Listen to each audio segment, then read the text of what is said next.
next speaker is a man that I've played basketball with from time to time, and I was impressed that he could stand the whole 11-mile walk today. To be honest, I wasn't sure it was going to happen, but he's an amazing leader.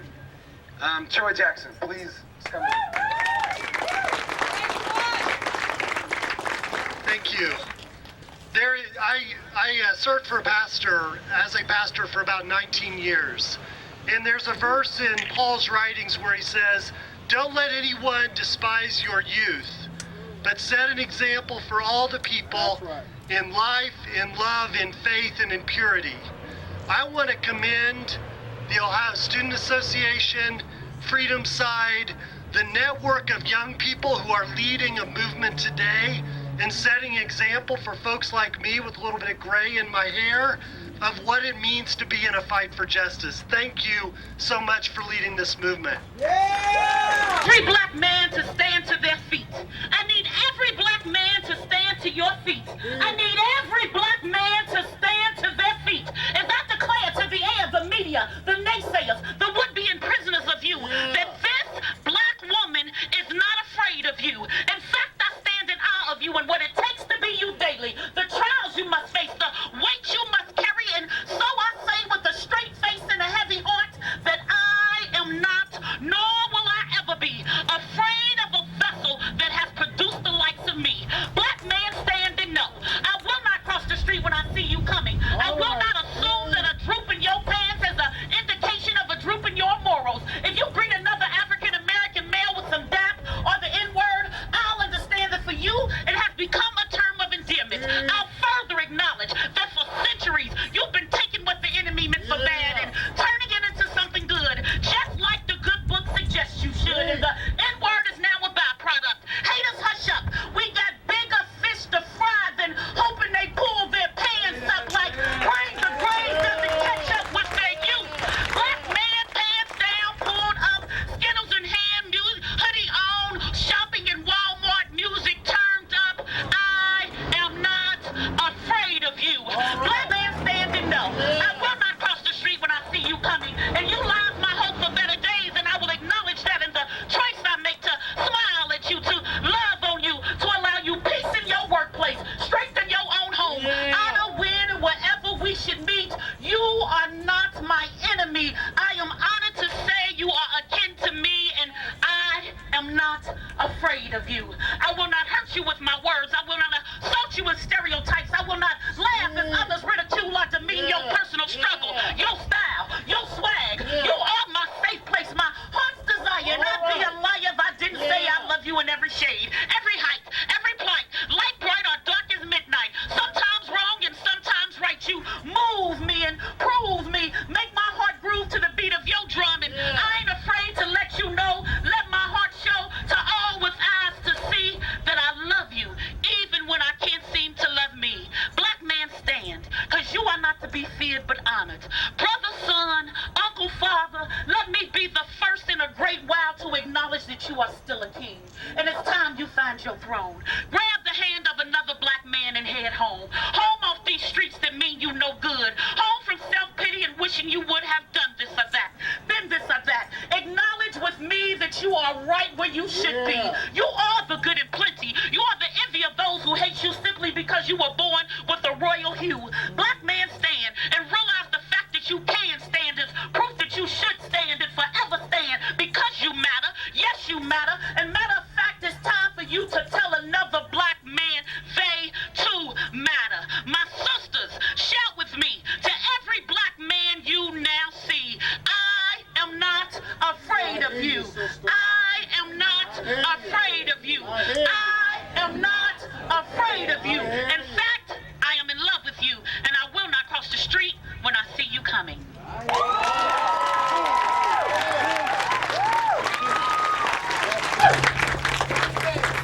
And I believe we'll win. That's right. I do too. And that's why I want you all to repeat after me. I believe. I believe. I believe that. I believe that. I believe that we. I believe that we. I believe that we will. I believe that we will. I believe that we will win. I believe that we will win.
staying here the rest of the day, continuing to have a presence, continuing to be on these grounds. But it's time to really build the space and get to know each other, get to know who's here. We have people who came from North Carolina, from New York, from Boston. And it's time to get to know each other. From Georgia. From Ferguson.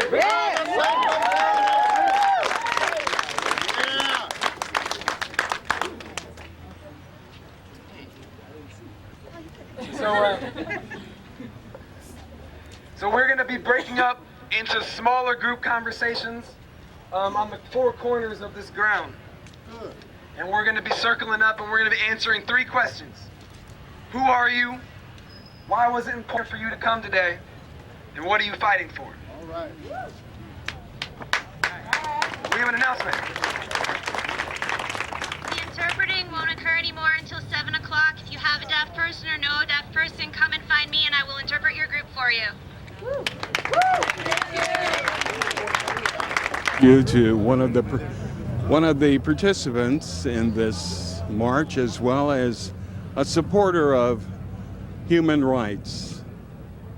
And right now I'd like to introduce to you.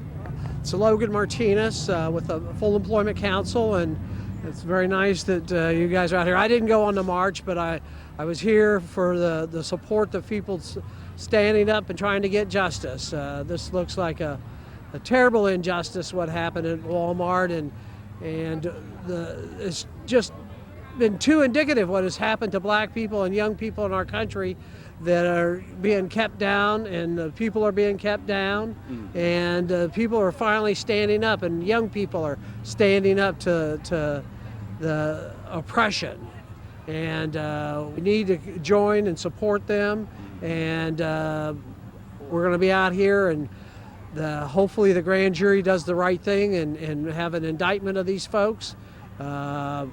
We'll see if they do the right thing. If they don't, we got to keep on struggling and keep on changing whatever they decide, and fight for justice and for peace.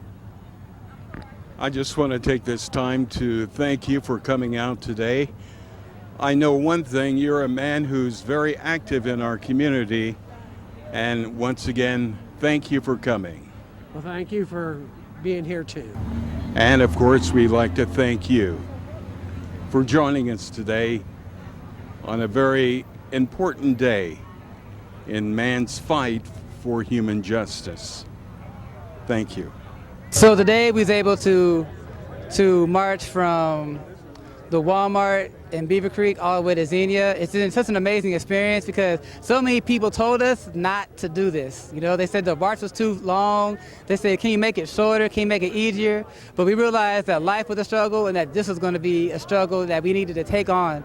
And so, but it's amazing how many people came out. Like, we figured it was going to be 15, 20 people for the march and everybody would be here at the courthouse. But to have over 80 people walk this 11 miles through the backwoods and everything, it's just been amazing, you know, and we're extremely thankful for everybody that came out, and we're thankful for the town of Xenia too, because everybody's opened up their arms and really like invited us in, and you know, making sure we have food and a place to stay and showers. It's just been amazing how this whole community has pulled together, and so we're really just thankful, and we hope that we can continue this work on in the future.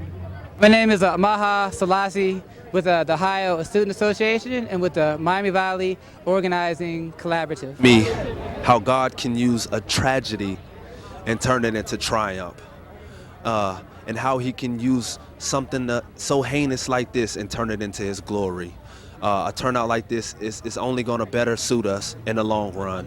God expresses his love in many ways, and on this day we made a march. It's amazing, on the other side of our natural is where God exhibits the excellence of supernatural. And today we're asking for justice in the indictment of these police officers, and we will not settle for nothing less. And the second thing that we need is release of those tapes. If you're guilty, you're guilty, and if you're innocent, you're innocent. We just want justice for all. One thing I want you to understand: this is not a movement about race. This is a movement about justice, and everybody deserves equality. And I want to leave you with this. I want to quote John Crawford. It's a toy. I'm going to quote John Crawford. I'm not going to quote myself. It's a toy. Do this because John Crawford got killed by police on August 5th. And it's part of a system that we're seeing nationwide target, track, and too often kill unarmed black youth, unarmed young people of color.